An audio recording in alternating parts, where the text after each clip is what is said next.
kepada Allah membuatnya seakan-akan melihat Allah Subhanahu wa taala. Karena penopang ibadah itu ada tiga, ya. Ada rasa cinta, ada rasa takut, dan ada rasa harap. Sebagaimana dalam kita bekerja di sini, saya yakin ada tiga penopang ini. Ada karena cinta, ada karena takut, ada rasa harap, ya.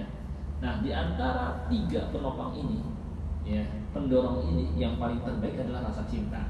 Karena akan membuat dia, anggaplah dalam perusahaan, ya. Kalau seorang rasa cinta yang mendorong dia bekerja, akan apa? Membuat dia loyal dengan perusahaan tersebut, siap mungkin sampai lembur, karena sudah cinta, ya.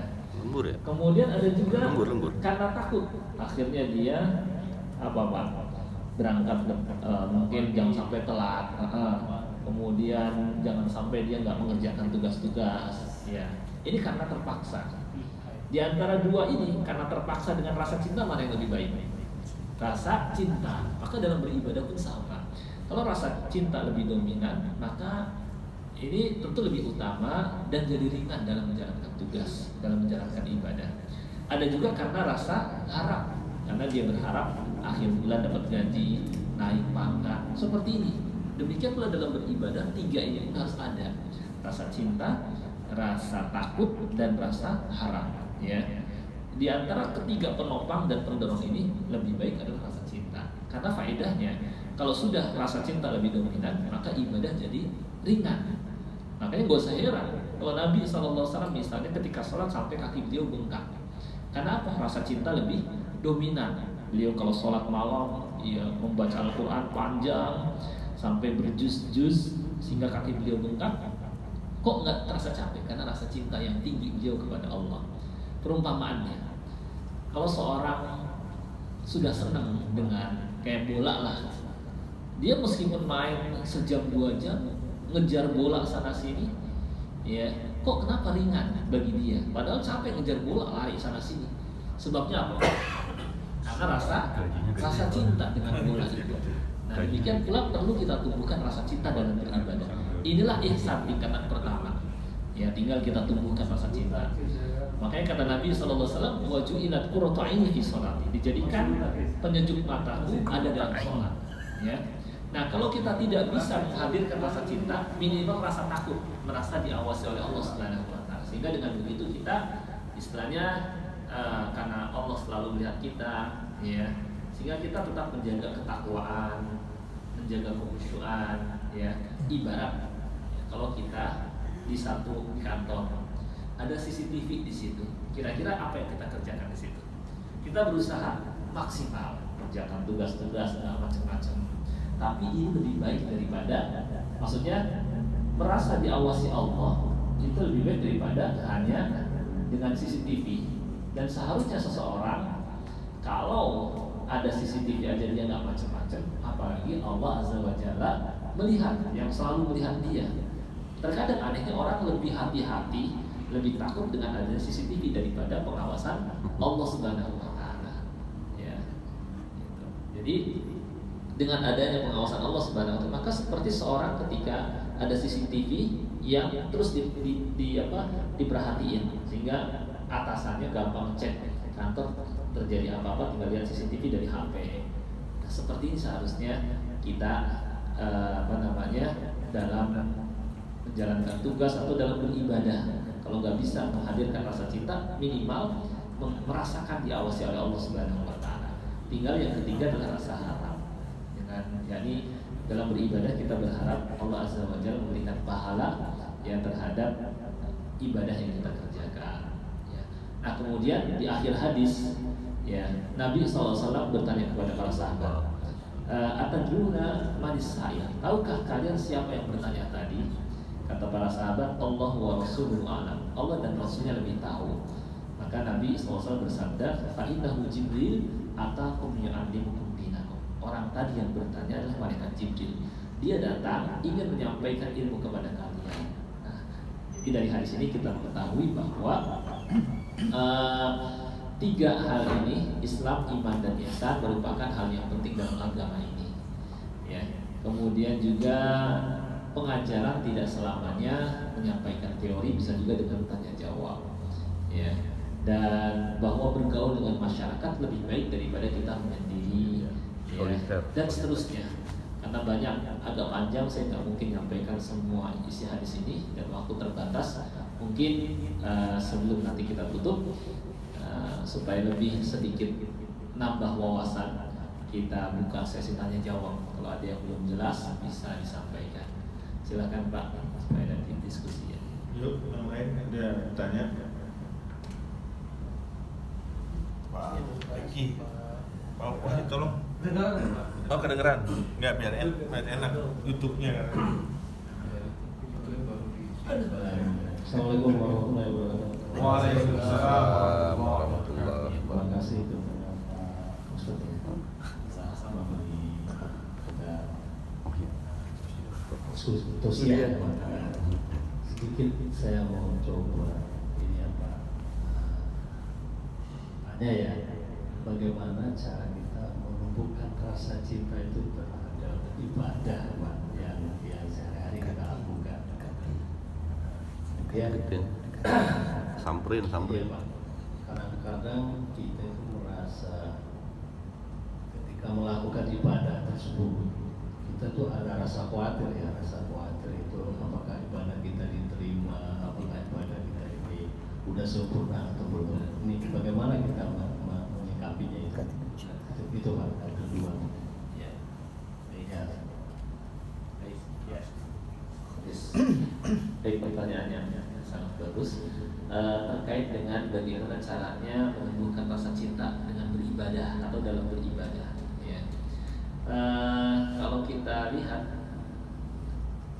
yakni cara agar kita nikmat dalam beribadah, mau nggak mau sebelum beribadah itu kita harus hadirkan dan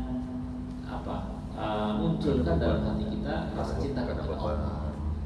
Sehingga kalau sudah rasa cinta kepada Allah, beribadah kan hanya kita dengan Allah Subhanahu wa taala. Jadi nyaman. Nah, jadi sebelum ke sana yang perlu kita hadirkan adalah bagaimana caranya agar kita cinta kepada Allah, gitu ya. Nah, cara agar kita cinta kepada Allah Subhanahu wa taala banyak sekali caranya. Dengan kita mengenal Allah Subhanahu wa taala lebih lanjut, sehingga kan ada kalimat tak kenal maka tak sayang, kayak kita cinta gitu ya. Maka dengan kita mengenal Allah Subhanahu wa taala, kita semakin cinta kepada Allah. Bagaimana cara mengenalnya? Dengan kita lihat Al-Qur'an, dengan kita lihat hadis Nabi sallallahu alaihi wasallam, maka kita akan diperkenalkan di sana tentang siapa Allah. Misalnya Allah punya sifat dan nama Ar-Rahman, Maha Pengasih, Ar-Rahim, Maha Penyayang, Al-Ghafur, Maha Pengampun, Ar-Razzaq, Maha Memberi rezeki, ya. Kemudian juga At-Tawwab, Maha Penerima Taubat. Ya, dari misalnya Al-Ghafur dan At-Tawwab saja kita tahu. Yang mana konsekuensi dari nama ini adalah bahwa betapapun banyak dan betapapun besar dosa seseorang, Allah Subhanahu wa taala tetap membukakan pintu maaf, pintu taubat kepadanya. Maka seorang akan semakin cinta kepada Allah. Ternyata Allah Tuhan saya Maha Pengampun. Dia pun semakin cinta kepada Allah. Kemudian dari namanya Ar-Razzaq, Maha Memberi rezeki. Ya, ternyata apa yang saya dapatkan, kenikmatan saya rasakan ini semua berasal dari Allah Subhanahu wa taala. Berarti Allah Subhanahu wa taala Maha Memberi rezeki, perhatian kepada hamba-hambanya. Enggak ada satupun makhluk kecuali dikaruniakan oleh Allah rezekinya. Kata Allah, "Wa ma min dabbatin fil ardi illa 'ala Allahi rizquha." Tidak ada satu makhluk melata pun kecuali atas tanggungan Allah dan rezekinya. Ya, ini menunjukkan perhatian dan sayangnya Allah Subhanahu wa taala kepada kita. Kalau seandainya Allah tidak sayang, tentu tidak akan disiapkan kebutuhan kita setelah kita diciptakan. Ternyata Allah Subhanahu wa taala terus menyiapkan kebutuhan kita di dunia ini sehingga kita dapat melangsungkan kehidupan di dunia. Nah, kalau urusan jasmani, ini kan jasmani, makan, minum supaya kita bisa menjalani hidup di dunia, badan kita tetap sehat dan kita bisa bersenang-senang menikmati hidup di dunia sampai waktu yang ditentukan. Maka apalagi urusan rohani, tentu Allah Subhanahu wa taala lebih perhatikan lagi. Sehingga setelah kita diciptakan, disiapkan kebutuhan kita, Allah pun tidak membiarkan kita, bahkan mengutus Rasul dan menurunkan kitab agar kita bisa hidup bahagia di dunia dan di akhirat, mendapatkan petunjuk di dunia tidak tersesat dan di akhirat memperoleh surganya. Nah ini kan dengan ingat seperti ini, insya Allah kita akan tumbuh rasa cinta kepada Allah Subhanahu Wa Taala. Ya. Kemudian kita lihat banyak orang-orang yang istilahnya sudah mendapatkan nikmat, tapi membalas nikmat itu dengan sikap kufur, tidak bersyukur. Allah tidak langsung menghukum, padahal Allah berkuasa. Ya, Allah berkuasa. Ya, tapi tetap memberikan kepada manusia kesempatan bertobat, kembali kepada Allah. Gitu ya. Nah ini akan timbul rasa cinta kepada Allah. Contoh misalnya, dulu ada ashabul ukhdud dalam surah Al-Burj, ya. Orang-orang kafir sampai tega membantai hamba-hamba Allah. Ya. Jadi pembantaian terhadap manusia, orang-orang beriman itu bukan hanya sekarang saja, tapi sejak zaman dulu. Orang yang beriman kepada Allah itu dimasukin ke dalam parit besar, dinyalakan api yang besar. Kalau nggak mau murtad, dibakar dalam api itu. Ya, ashabul ukhdud. Nah kata Allah, ya, innal ladzina fatanul mu'minina wal mu'minati tsumma lam yatubu. Sesungguhnya orang yang menyiksa orang-orang hamba-hamba yang beriman, laki dan perempuan, kalau mereka nggak tobat. Kalimat kalau mereka nggak tobat menunjukkan apa? Allah masih memberikan kesempatan kepada mereka selama mereka masih hidup di dunia. Cuma kalau mereka bertobat, Allah akan maafkan mereka. Tapi kalau mereka nggak bertobat, maka Allah akan hukum mereka. Ini kan menunjukkan sayangnya Allah. Allah masih memberikan kesempatan. Padahal Dia telah menyiksa wali-walinya, hamba-hambanya. Padahal Allah juga mampu menghukum mereka. Allah Maha Kuasa. Dan Allah masih memberikan kesempatan. Menunjukkan santun, maha sabarnya Allah Subhanahu Wa Taala. Nah dari sini kita akan kenal siapa Allah, gitu ya. Kemudian yang kedua, tadi apa tuh? Cara apa yang kedua Pak? Pertanyaan serupa. Kita beribadah, kekhawatiran. Oh iya betul, iya baik. Kita diperintahkan bersangka baik kepada Allah. Kata Nabi SAW dalam hadis qudsi, Allah berfirman, ana inda husni ana dalam hadis itu, ana inda dhonni abdi, kata Allah, aku mengikuti persangkaan hambaku. Ya, yang mana hadis ini mengisyaratkan dan menyuruh kita agar bersangka baik kepada Allah. Saat kita beramal soleh, maka kita harus hadirkan rasa bahwa Allah Azza wa Jalla akan menerima amal ibadah kita. Dan termasuk suudzon, bersangka buruk adalah ketika kita merasa amal saya mungkin nggak diterima. Ya, boleh merasa istilahnya khawatir nggak jadi masalah, tetapi jangan sampai kita membuat jadi nggak berharap kepada Allah Subhanahu Wa Taala. Ya, kita tetap berharap kepada Allah, Allah akan menerima amal kita selama kita menjalankan ikhlas karenanya, mengikuti tuntunan Rasulnya Sallallahu Alaihi Wasallam, maka kita bersangka baik bahwa Allah Subhanahu Wa Taala akan menerima amal kita. Jadi itu sudah keharusan kita harus punya perasaan Allah akan menerima. Sama seperti jangan kita menganggap masa sih Allah akan menerima tobat kita atau mengampuni kita karena dosa kita sudah terlalu banyak atau dosa yang kita lakukan besar-besar. Ya, kita setelahnya harus singkirkan anggapan seperti ini. Bahkan Allah terangkan dalam kitabnya, Qul ya ibadiyalladzina asrafu ala anfusihim la taqnatu min rahmatillah. Katakanlah kepada hamba-hambaku yang telah kelewatan batas dalam melakukan maksiat, jangan kalian putus asa dari rahmat Allah. Innallaha yaghfiru dzunuba jami'a. Allah mengampuni semua dosa-dosa. Menunjukkan jangan seorang putus asa hanya karena dosa yang dilakukan. Jadi sebanyak apapun dosa yang dilakukan, sebesar apapun dosa yang dilakukan, Allah Subhanahu Wa Taala masih tetap membukakan pintu tobat kepadanya. Apalagi kalau kita sudah kembali kepada Allah beribadah, maka tentu Allah Subhanahu Wa Taala akan menerima amal ibadah yang kita lakukan. Jadi kita harus berhusnudzon atau bersangka baik kepada Allah Subhanahu Wa Taala. Mungkin itu. Kalau yang kelebihan kepedean dia berbuat dosa, tapi kepedean gitu, Allah maha pengampun, tapi tetap terus aja terang aja Allah maha pengampun. Itu kan kebalikan tadi kan kita berharap Allah mengampuni. Kalau itu nah betul sekali. Jadi dalam hidup ini kata ulama harus menghadirkan dua. Pertama rasa harap dan rasa cemas. Nah, dia itu mungkin rasa harap saja, cemasnya nggak ada. Salahnya di situ. Rasa nyaman berarti. Merasa nyaman. Zona Itu nyaman. termasuk. Zona nyaman. Jadi rasa harap, berharap Allah Subhanahu wa taala akan mengampuni dia, memberikan pahala terhadap amalnya. Rasa cemas itu harus ada. Rasa cemas itu kekhawatiran kalau Allah Subhanahu wa taala akan menghukumnya, tidak menerima amal, itu betul juga. Jadi kata Allah Subhanahu wa taala, "Nabbi 'ibadi anni anal ghafurur rahim wa anna 'adzabi huwal 'adzabul alim." Sampaikan kepada hamba-hambaku, aku Maha Pengampun lagi Maha Penyayang. Meskipun begitu, azabku sangatlah pedih. Nah, dengan seperti ini kan kita jadi enggak kepedean gitu ya. Jadi ini termasuk bisikan setan kepada seorang agar terus-menerus berbuat maksiat. Udah tenang aja, Allah kan Maha Pengampun. Terus saja berbuat maksiat.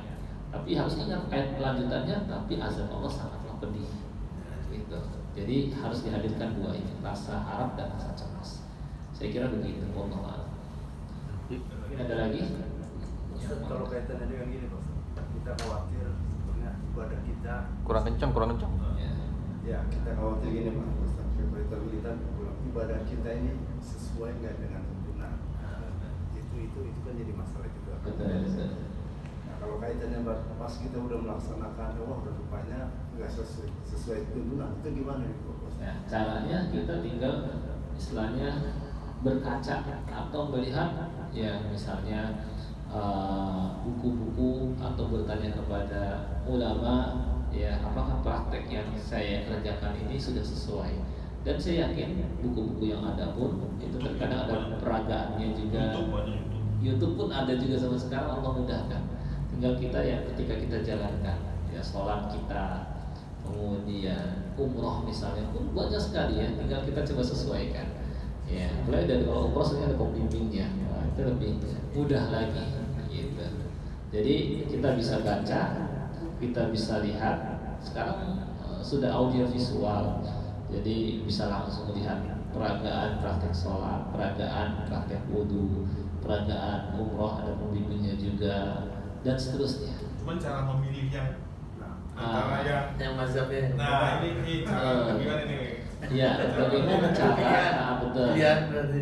Iya, jadi gini, cara memilah atau memilih mana yang tepat adalah ketika istilahnya yang menyampaikan membawakan dalil. Nah, gitu. Dalilnya disebutkan misalnya dalam hadis riwayat. Nah, ini berarti kalau yang satu lagi nggak ada riwayatnya, nah ini yang mungkin kita jangan segera mengikuti sampai yakin ada dalil. Gitu. Jadi selama yang menyampaikan ada dalil, itulah yang kita utamakan. Kalau tidak ada dalil, tunggu dulu agar amal kita tidak sia-sia. Saya kira begitu. Nah, sedikit Allah. Ustaz. Ya, silakan. Nah, tadi kan Pak Ustaz bilang yang kita ikutin yang ada dalilnya ya, yang kita sampaikan yang disampaikan yang ada dalilnya. Nah, di kita sendiri nih, kadang-kadang kita pernah mendengar nih dari Ustadz lah ya gitu ya, bahwa beginilah tuntunan ibadah. Nah, ketika dilakukan, kita melihat ada ibadah yang tidak sesuai dengan tuntutan yang pernah kita dengar dan kita sampaikan, tetapi kita ragu nih menyampaikan karena kita dalilnya nggak dapat. Kita cuma begini loh waktu itu saya dengar. Nah itu maksudnya Ustaz. Itu gimana caranya Ustaz? Ya, makanya kalau bisa kita kalau misalnya ada penyampaian gitu, berbeda dengan yang kita dapati, kita harus yakin maksudnya apa yang telah kita pegang selama ini ada dalilnya, sehingga kita bisa mungkin menyampaikan bahwa yang saya dapatkan sepertinya, adakah mungkin dalil yang yang tadi disampaikan tidak sesuai dengan yang saya pelajari ini, kecuali dalam masalah-masalah yang sifatnya variatif gitu. Jadi ada perbedaan, tetapi Nabi SAW terkadang melakukan begini, terkadang melakukan begitu. Maka dalam hal ini silakan. Yang penting disebutkan juga dalilnya. Cuma kalau umpamanya satu begini, satu begitu dan bertabrakan, satu ada dalil, satu tidak, maka kita ikut yang ada dalilnya. Gitu. Jadi bisa kalau sekarang itu menghadirkan dalil sangat mudah sekali. Ya, kalau dulu mungkin kitab ya ditampilkan, harus datang ke perpustakaan. Sekarang tinggal ketik kitab itu di Google, langsung ada di kitab apa, mudah sekali. Saya kitab-kitab bahasa Arab sebagian besar itu saya ambil download dari Google, tinggal ketik bebas langsung tampil. Sekarang juga ada aplikasi Maktabah Syamilah, bisa di HP. Hadis pun di HP itu ada aplikasi namanya Jami'ul Kutubi Tis'ah. Istilahnya ensiklopedi kitab hadis yang 9. Ada Ahmad, Bukhari, Muslim, Abu Daud, Tirmidzi, Nasai, Ibnu Majah, dari Muwatta Malik. Tinggal ketik kata kunci langsung tampil nih dalilnya. Nah, selama dia bisa menghadirkan itu, maka kita terima. Cuma kalau mana dicari nggak ketemu-temu, yang ada misalnya katanya, nah ini yang mungkin kita tunggu dulu. Saya kira begitu. Wallahu a'lam. Terakhir ini tadi Ya, silakan. kan di sini disebutkan terakhir itu kan ada Nabi tentang apa, tanda-tanda kiamat tuh. Betul, Ya. betul. Jika seorang budak wanita melahirkan tuannya, jika engkau melihat orang yang bertelanjang kaki tanpa memakai baju, miskin, papa, serta pengembala kambing telah saling berlomba dalam mendirikan bangunan megah yang menjulang tinggi. Tolong Ya, singkat betul, aja, Tad. singkat aja. Tadi saya mau nyampaikan cuma khawatir kepanjangan. Apa-apa, Tad. Sedikit aja baik. Singkat aja, Jadi singkat. di akhir malaikat Jibril, orang ini ya malaikat Jibril bertanya kepada Nabi SAW, tolong terangkan kepadaku tentang tanda kiamat. Maka kata Nabi SAW, yang ditanya yakni beliau tidaklah lebih mengetahui dari yang bertanya, malaikat Jibril. Maksudnya sama-sama tidak mengetahui. Ya, menunjukkan gak ada yang tahu hari kiamat kecuali Allah Subhanahu wa Ta'ala. Lalu beritahukan kepada tanda-tandanya. Kata beliau, antari dan amatu rabbataha, yaitu ketika seorang budak melahirkan tuannya. Ada beberapa tafsir. Intinya adalah tafsir yang pertama, jadi ketika ada wanita budak dalam peperangan seperti dulu terjadi peperangan, kemudian istilahnya dia melahirkan anak yang ini merupakan anak dari tuannya. Sehingga ketika anak ini besar, dia merasa saya seperti bapak saya sebagai tuan, sedangkan kamu sebagai budak. Jadi sampai terjadi durhaka anak kepada orang tua. Jadikan ibu seperti budak. Ada tafsir seperti itu. Ya, ada juga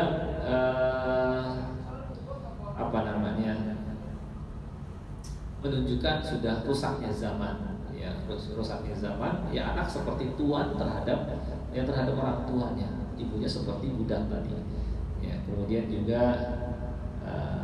ya diantaranya itu, intinya diantara tafsirnya adalah terjadinya banyak durhaka anak kepada orang tua, atau orang anak atau ibu diberlakukan seperti budak, bisa seperti itu. Yang kedua, engkau lihat orang yang sebelumnya tidak beralas kaki, berpakaian ya, istilahnya orang compang-camping gitu ya. Tapi kemudian dia membangun bangunan tinggi, menunjukkan bahwa pada menjelang hari kiamat itu orang yang sebelumnya miskin, ya Allah berikan kecukupan, kekayaan sehingga bisa bangun bangunan tinggi, megah, kayak hotel-hotel seperti itu. Isyarat juga banyaknya gedung-gedung pencakar langit pun bisa juga. Bagaimana di tempat-tempat negeri, ya selain Timur Tengah sudah bermunculan banyak bangunan-bangunan tinggi gitu ya. Padahal mereka dulu ya pengembala kambing, terus kemudian nyeker ke sana kemari. Nah itu nanti termasuk tanda kiamat. Nah itu adalah termasuk tanda kecil. Terus setelah tanda kecil nanti ada tanda besar. Itu maksudnya. Wallahu a'lam. Baik, cukup ya Pak ya, karena waktu sudah ini agak panjang juga. Mohon maaf kalau kepanjangan, mudah-mudahan yang sedikit ini bermanfaat. Dan mohon maaf juga saya terburu-buru karena khawatir setelah ini ada kegiatan ya. Kita tutup dengan doa kafaratul majlis. Subhanallahumma wa bihamdika wa atubu ilaik. Waalaikumsalam warahmatullahi wabarakatuh.